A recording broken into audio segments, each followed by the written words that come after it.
Hi,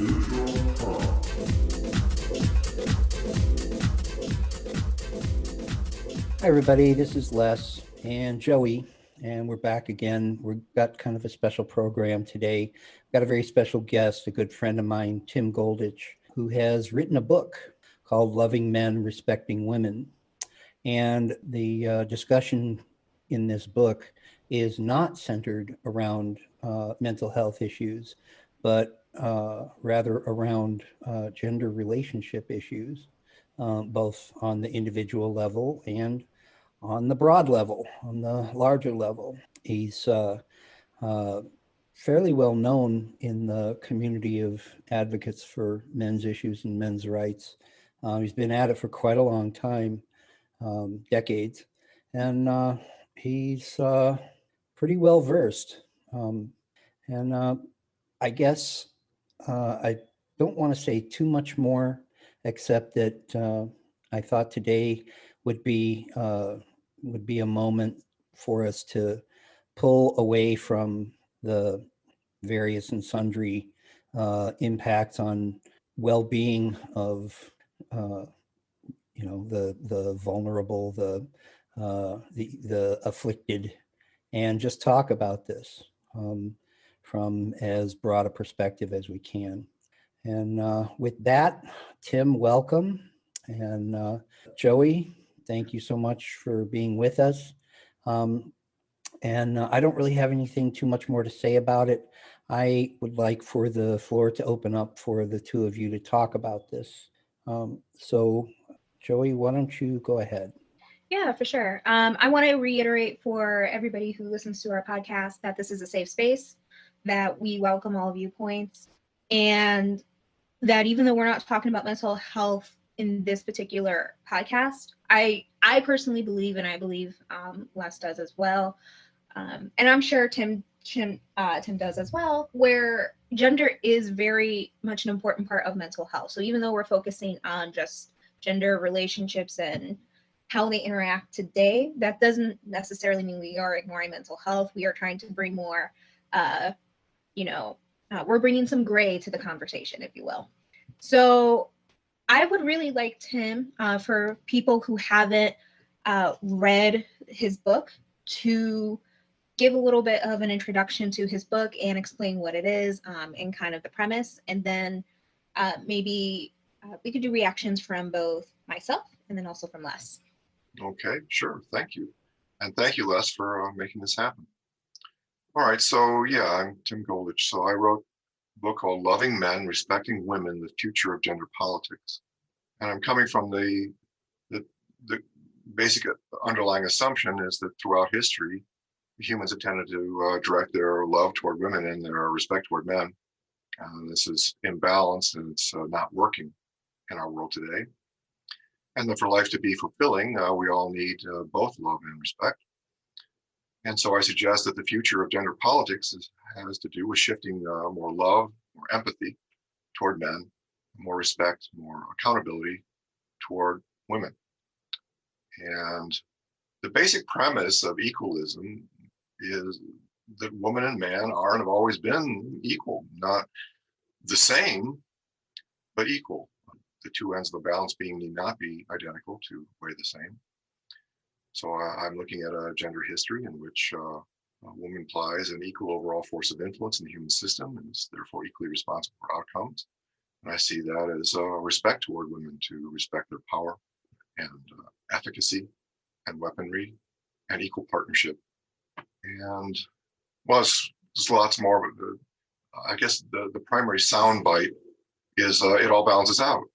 And so that what I mean by that is that between woman and man, and the benefits enjoyed and the liabilities suffered, and the power, the victimization, the freedoms, the constraints, the joys, the sorrows, the good, the bad, light and shadow, it all balances out between woman and man, and it always has. And I see that as a pathway toward woman and man calling it even and moving on to a whole new form of gender politics. That's not just a politics of gender complaint, but is rather a politics of fairness and forgiveness and intersex unity. So that's the short version. And thank you for listening. Yeah. Thank you so much for summing that up, Tim. I really appreciate that. And I think my reaction to the book, because for me, I come from a very different stance, right? I don't identify as a woman. I actually identify as human, right? I don't have any type of gender connection to anything. And reading the book made me feel very left out because it's talking to a binary. It also made me feel left out because I'm also Hispanic, and a lot of the things that were being talked about was more geared towards, in my personal opinion, right? The book was more geared towards a white hegemony, if you will. Now, the thing is that even though it has those things, that doesn't necessarily mean the message itself was bad. I do agree with some of the things. Specifically, I'm actually going to bring up a quote from the book. Let me see here. That I think really encapsulates really what you're trying to get at. This is more towards the end of the book, I believe, in like the final passages and the conclusion. And Tim, you wrote, in place of certainty, what you end up with is mere opinion. Quote, I am of the opinion that women have been more powerful, less victimized, end quote. Or, quote, in my opinion, it is men who have had the power and women who have been the victims, end quote. But now we must ask, to what constructive end are such opinions maintained? How can one know that either opinion is anything more than the product of one's own personal bias? And I think this is like such a really powerful quote for the book, because I think it encapsulates a lot of what you're trying to say, which is we have so much of our own personal bias with gender, of how it's not, directed evenly, right? Yeah. And I think for me, that quote was very powerful overall in the book. It's just that I know for the book, I don't think it really was trying to talk to me as a person, but I understood what the book was trying to do. Yeah, I understand your complaint about that. Yeah, I know. I kind of agonized over that. How do I introduce, non-binary? Even back in 2011 when it was published, it was already an issue, and I never knew how to integrate it. It's just the book is very specifically about the gender politics of woman and man, and how society was framing that. It was really about counteracting what I'll call the sort of man bad, over empowered oppressor victimizer, woman good, innocent victim sort of gender paradigm. And so it really did just deal with the binary. It really was not, I never did figure out a way to, I mentioned some things in passing, but yeah, it really was, that's really what the book was about. It was about this battle between women and men, this gender political battle between the sexes. So. Yeah, just really quick, one thing, Tim, that you just brought up that hasn't, that I haven't settled with yet in, working with our group. Honestly, really, working with Joey, working in the mental health fields, either is just exactly what you just said, that this book, which is a pretty utilitarian historical review, leading to a point, and trying to support a vision, right? It becomes a question of, well, how do you account for everything, in defense of how you put this book out? I'd say, very simply, have to start somewhere, right? Yeah. That there is no, there's nothing encyclopedic about what we're talking about here. There's no like reliable reference that anybody can point to and say, this covers everything. Right. But on the other, and I just have to deal with what's out there. Yeah, many of the same people that decry the binary embrace the binary whenever they're talking about oh, quote unquote, men rape women, or quote unquote, men pay women 75 cents on the dollar, or, quote unquote, men oppress women. So you mean the binary is still very prominent and is expressed very often by whether it's NPR or the liberal press, so long as it's expressing something to do with male power, female victimization. So yeah, it's very true. But again, one man's opinion. But what I'd say is, it's okay to decry that and object to it, as being simplistic, superficial, and inaccurate. Joey, I think you'd agree, that those, I don't know, bromides are wearing thinner every day. But when all is said and done, if we're gonna put that aside and have a better discussion, then the very kinds of people that Joey points out, don't have enough seat at that table yet, need to be heard from, need to be taken seriously, because if it's a pay gap or an unreasonable burden on reproduction, or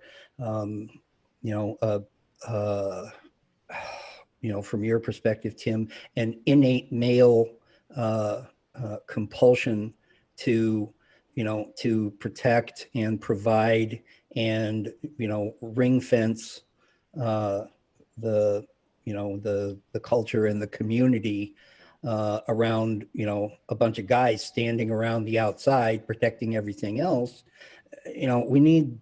We foolish humans have taken ourselves out of the survival mode where that was necessary for the species, to the point where we have the opportunity to flourish, and we're blowing it.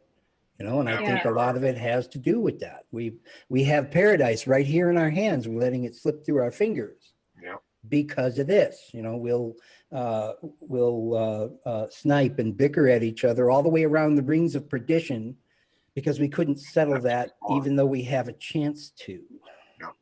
Yeah, one thing I would like to add too, because I know for me, especially because I identify as not having like any affiliation with my gender, I really don't care what people what pronouns people call me. Like, I really don't. I don't have like a set pronoun set.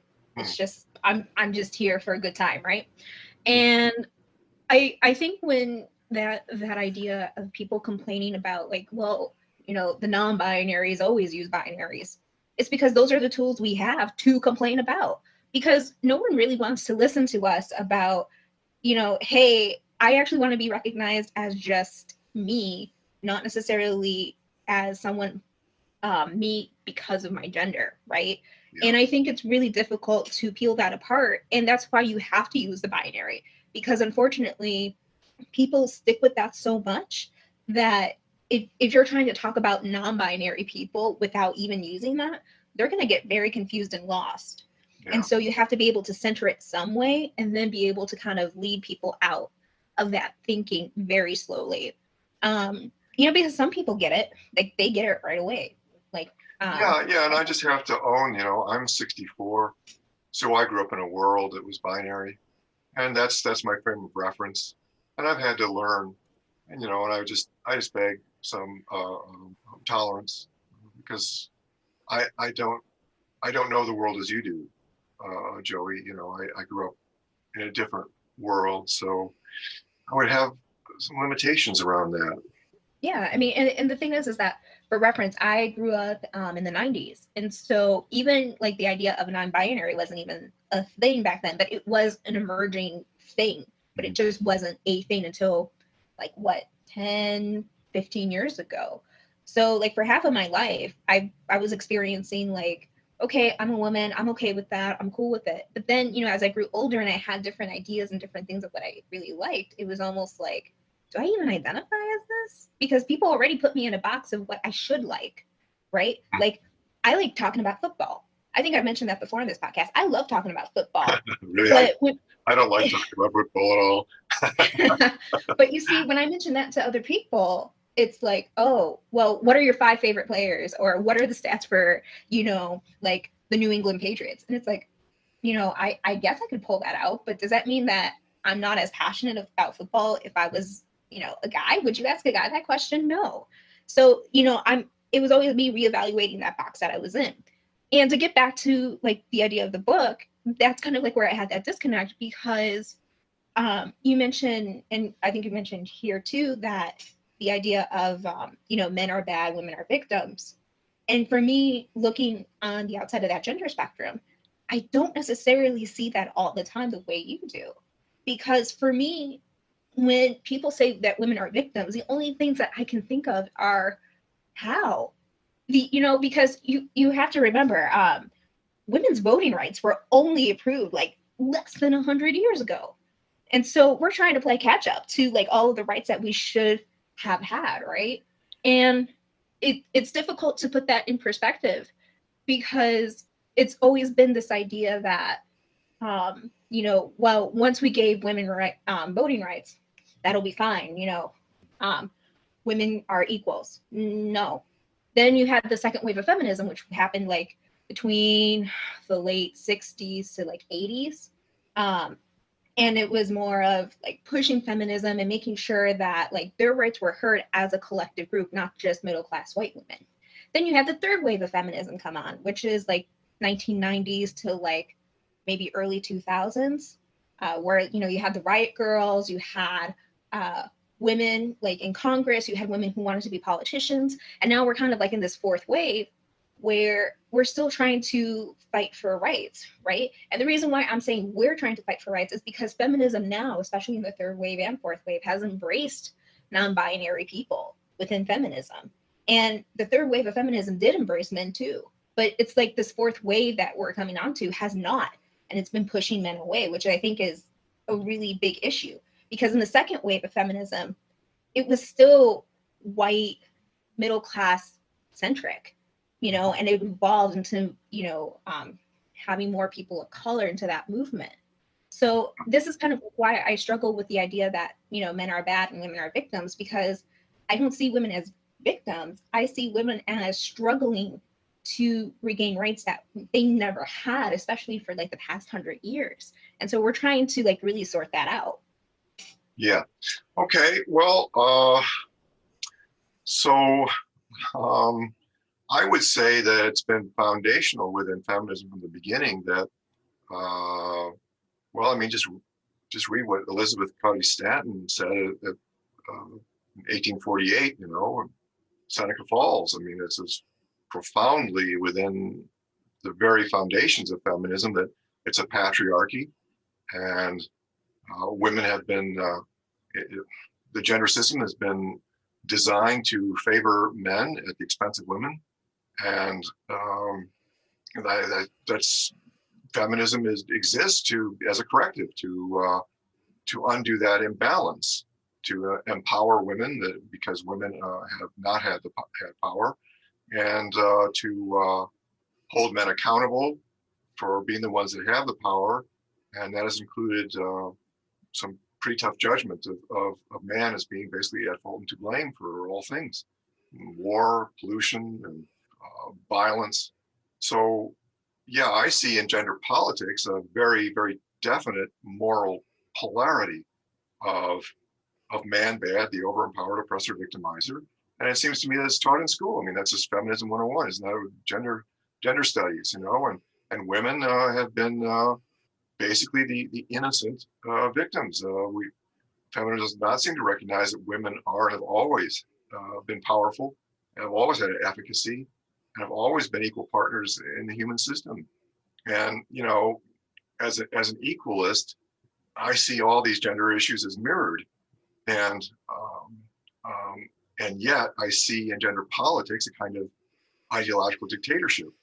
I see throughout the realms of gender complaint, gender conflict, gender advocacy or activism, gender defining, gender issues, gender studies, gender politics, gender anything. There's just feminism on the one hand. On the other hand, there's kind of like nothing.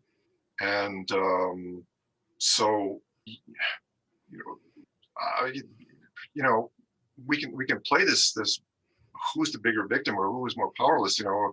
And it wasn't until the 1970s that men were granted access to the delivery room. Man who was a husband and father was finally allowed in the delivery room. You know, it just goes back and forth and back and forth. You know, you can look at 15-year-old soldier boys that were had being called men,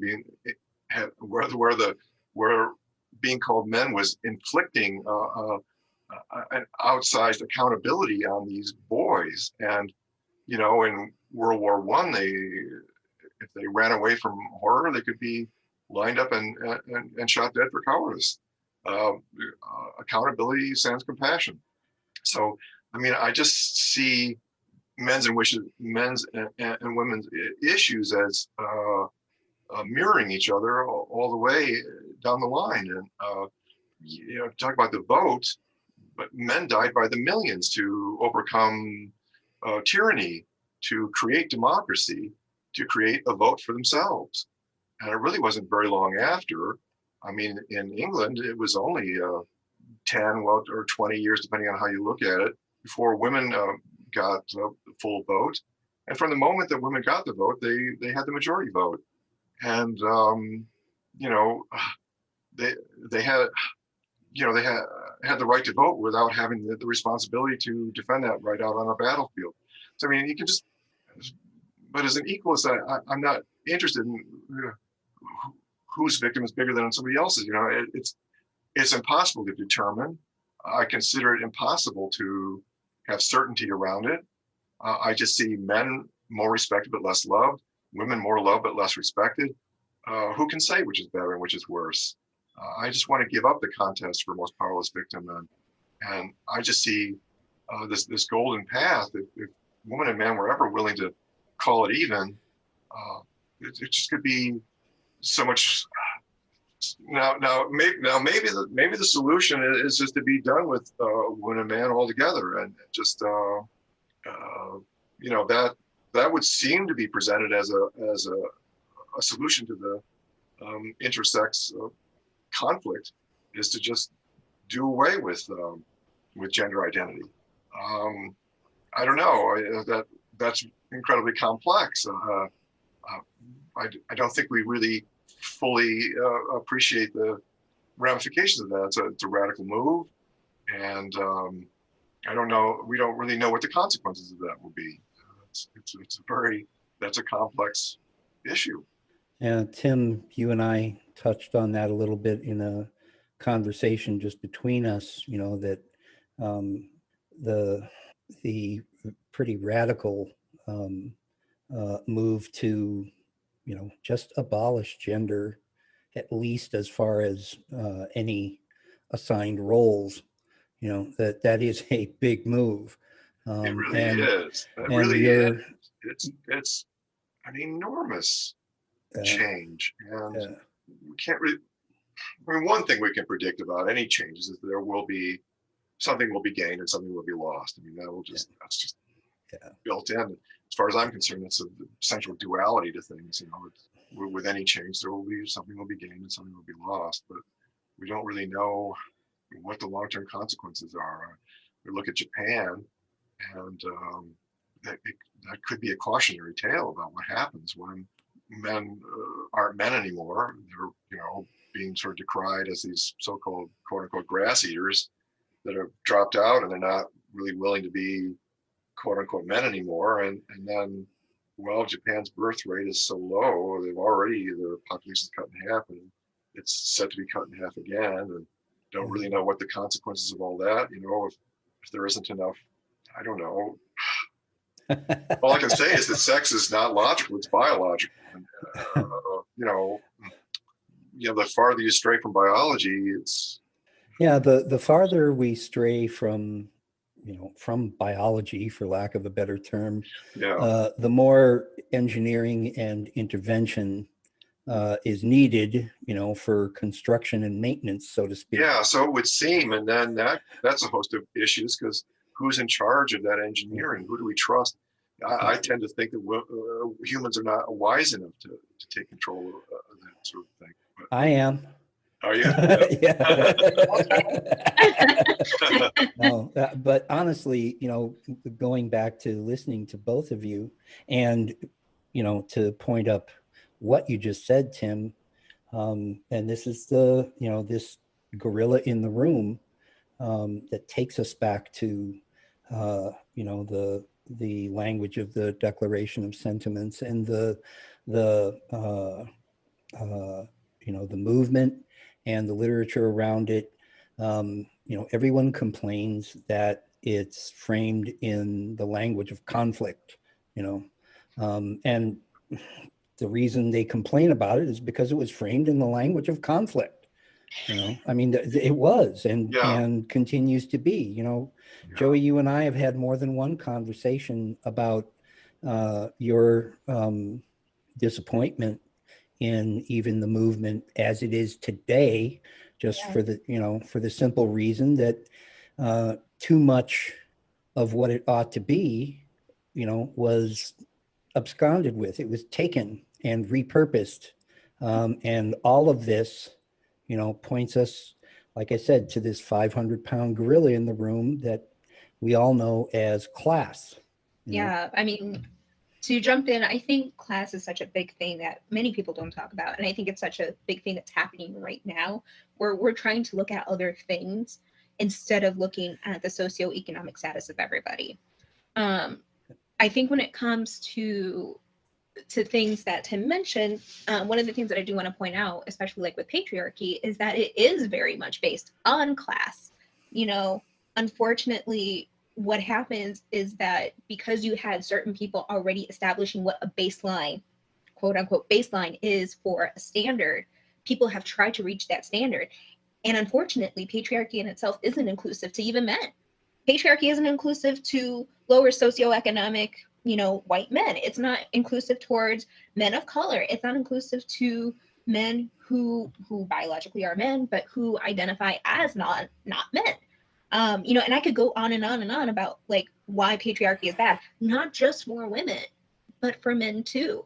Because right now, what patriarchy is for? It is for super rich people. Those are the people who are making all of these markers, who are saying, this is what it means to be a man. This is what it means to be a woman. It is really extremely rich people, and it just trickles down. And the unfortunate thing about it, and especially like with feminism, like you said, where feminism has been turned into, I don't know, this, I almost want to say like this really weird shadow of itself, because I do identify as a feminist, but I only identify as a feminist for like a certain wave. I identify as a third wave feminist. I don't identify as like whatever wave we're in now, because I feel like it's going exclusionary. It is like this horseshoe effect with feminism, where they're using the same talking points, especially now, as like super radical conservatives. Yeah. And I'm just thinking to myself, how the hell did we end up here? What about whatever happened to making sure that not only were women and girls able to do the same things that guys were, but that we weren't excluding guys too. We weren't saying like men are trash, which is like one of the big things that's going on right now. And it's like, holy crap, no, like that would be awful. I mean, if we were to say, I am just saying as a hypothetical thing, if we were to say, all women are trash, whoever said that would be, hung out to dry. Yeah. But when we say that about men, no, it's not, it's like, oh yeah, that's just facts. No, human beings are trash, If you want to look at it that way, right? I mean, everybody, right, if you want to apply judgment evenly, you could say that, humans are trash, but, well, okay, let me address a couple of things. So patriarchy, one thing, to me, that's the male hierarchy. And all too often, you're right, the bottom, the vast base of that hierarchy is not considered. But yes, men occupied that base of the pyramid also, and they are not considered. So yeah, that's that's something that I would rail against. That I would, if we're going to look at this male hierarchy, let's look at the whole thing, not just the tip. And I also believe that patriarchy is a perfectly valid word, but only when understood in conjunction with what I would consider the mirror opposite of patriarchy, which I'll call matricensus, the female consensus, the sisterhood. And I know it, like nothing. Let me offer something to help understand why we consider woman equal partner in the human system. All right. Here's a theory that's largely attributed to Lloyd Demoss. All right, so he posits that along with the evolution of technology, largely male-driven, there's been an evolution of human parenting, which has been largely female-driven. And he attributes the evolution of human parenting to the evolution of human empathy, of emotional intelligence, social sophistication. You can look at things. He says it follows the same line of trajectory. So for ages, technology is, largely flatline with some very interesting little spikes here and there of things that happen. But, the evolutionary curve went up more rapidly, during the Renaissance, and what they used to call the Renaissance, and the Enlightenment, quote unquote, and then it just like it shot up in the modern era. Just almost totally vertical, in the last 100 years. And Demoss says the evolution of human parenting has followed that same line. And signposts of it are things like the Geneva Convention and the U.S. Constitution and the Nuremberg trials. And there's lots of signposts that of a sort of human social evolution that, as much as we want to decry modern world, we're not having football contests in which the winners are all sacrificed to the gods. There are signposts that humans have evolved a lot more empathy than back in Roman times, where you watched people, mostly men, being tortured to death for entertainment. I would argue that this whole woke political correctness, this is just like a very modern, fast evolution in human empathy and toward all these groups that have been marginalized all through history, or persecuted, or just executed outright. And we have women to thank for that. That's female power. I would say that female queens and potentates those were women who happened to wield high-end forms of male power. I would call attention to something of female power, what women have and have always had. And it's like we couldn't have gotten to the moon without that evolution in empathy and social intelligence, social sophistication, that tens of thousands of people working together to make that happen, and to care enough about the lives of those astronauts, to be so careful, and how each of these million parts were put together, and of the 17 missions, all but one was successful, and even the one that failed, the whole world was gripped. Boy, I lived through that. I don't know if you're old enough to remember that, but boy, though, to bring those three guys back safely was incredible. Back in the days of Columbus, there was zilch empathy. It just didn't. They were just disposable.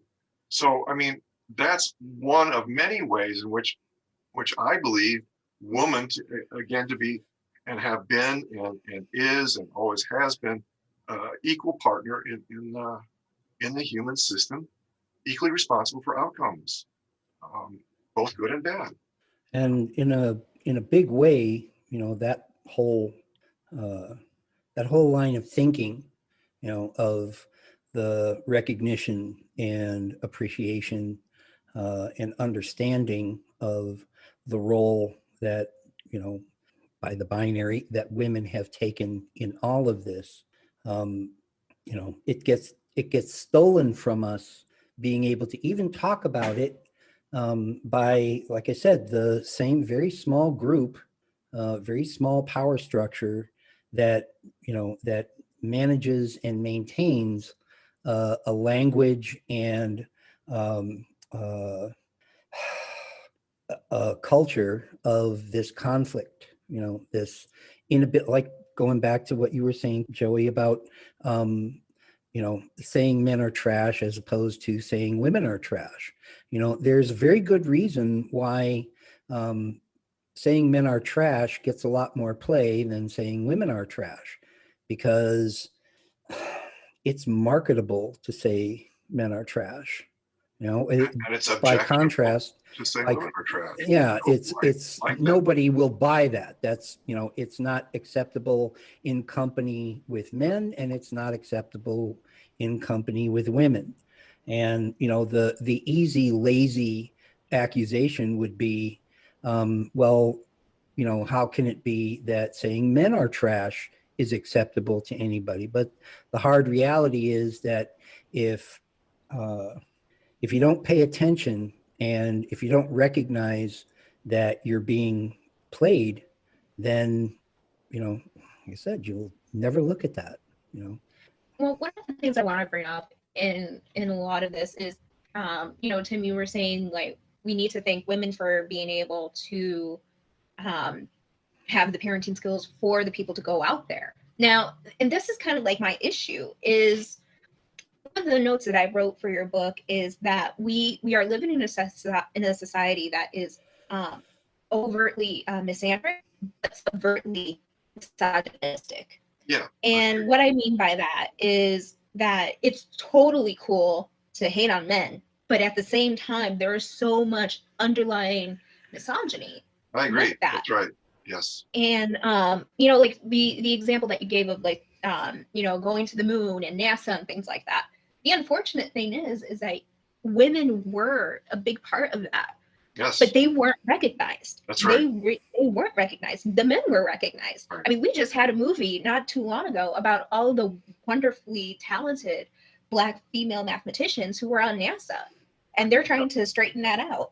Yeah. And this is something that's still playing today, where, yeah, it's cool, and I say cool as in, mockery. Yeah, it's cool to hate on men. But the thing is that there's so much subvert misogyny that you can feel that. Like, for me, I still feel that all the time.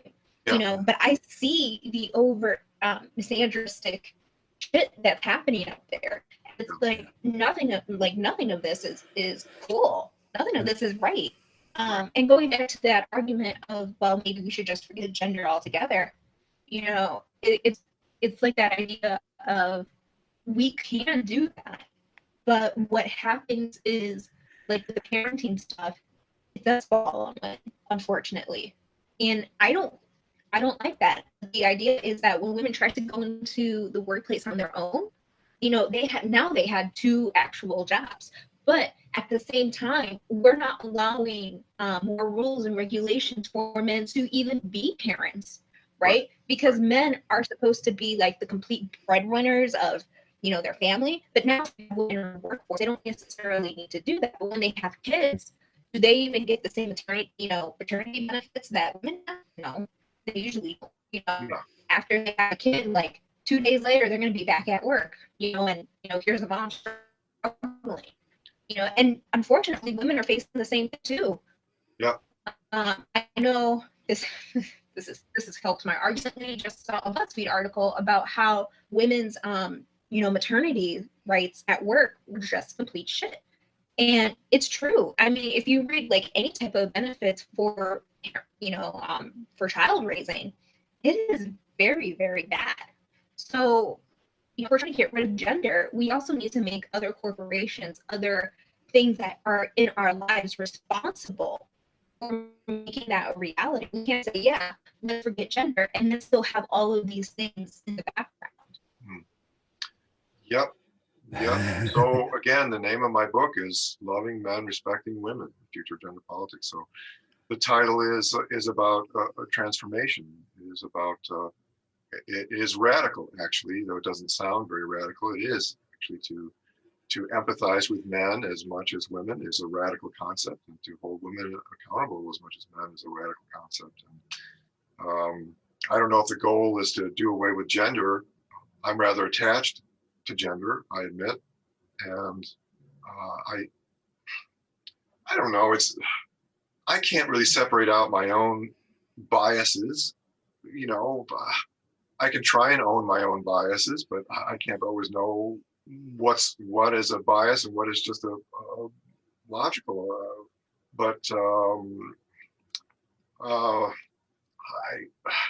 I just see that. I just see that we desperately need more empathy toward men. It's just ridiculous. I mean, you can't. Toward men, we apply accountability sans compassion, which is just ruthless, and it respects men but it doesn't love them. And toward women, we apply compassion sans accountability, which is infantilizing. It is loving women but not respecting them. I don't know the future. Will there not be men and women, or is it already in process? I don't know. Will there be some kind of turnaround? I mean, back in the 60s, you know, you interviewed the so-called hippies. You got this. Well, we're all done with money, man. It's your bag. You know, that's your hang-up. The banks are a thing of the past. You know, and all that. You know. Wow, boy, did that ever? Yeah. And then they went all went and got their MBAs after that, or if they didn't, their children did. So it's really hard. We're in the thick of this now, and I think we can't really see the forest for the trees right now. Future generations will look back and know what was going on now. Yeah. I'm not sure that we are able to tell what's going on. You know, Tim, kind of encapsulating all that, you mentioned something, you know, that, and Joey, you kind of put it out there too, about this business of overt, you know, practiced misandry and, you know, kind of covert water we swim in misogyny. And, you know, our vulnerability to that is what keeps us talking past each other. The misogyny that stays in your way the most often on the daily, you know, is if it's male driven, then it's probably a combination of mistrust and disregard, right? And, you know, if there's misandry, well, that's, you know, that's anger and resentment, you know. Now, of the two, the one that's easier to be outraged about is probably going to be anger and resentment. But of the two, the more corrosive and the harder to do away with is always going to be mistrust and disregard, because the mistrust and disregard, Joey, kind of ongoing frustration is, you know, this feeling of screaming into the void. You're banging on an open door into an empty room, you know. And like I said, I mean, it's one thing to stand up, you know, Tim, you and I, we stand up against things that are, you know, they're easy to pick out. They're obvious, you know, fathers, the situation of fathers in America. Again, it makes it very easy to just point to that and say, you know, this is bad. It's always been bad. And it's always going to be bad. But when you turn that around and say, well, what are these women actually complaining about? And, you know, for ordinary men, right, it's a matter not of our overt misbehavior very often. It's the fact that, you know, we too often find it too hard to believe, and we too often find it too hard to pay attention, you know. And I'm saying, you know, as long as those two conditions exist, the forces at work trying to keep us at each other's throats are never going to have to turn a sweat, because we'll do most of the work for them.